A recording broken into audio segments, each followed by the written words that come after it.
पितर महाराज की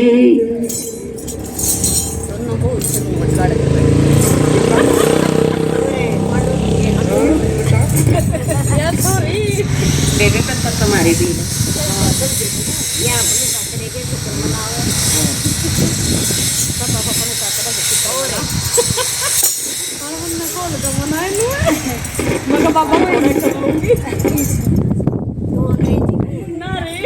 बोल साचे दरबार की जय हो।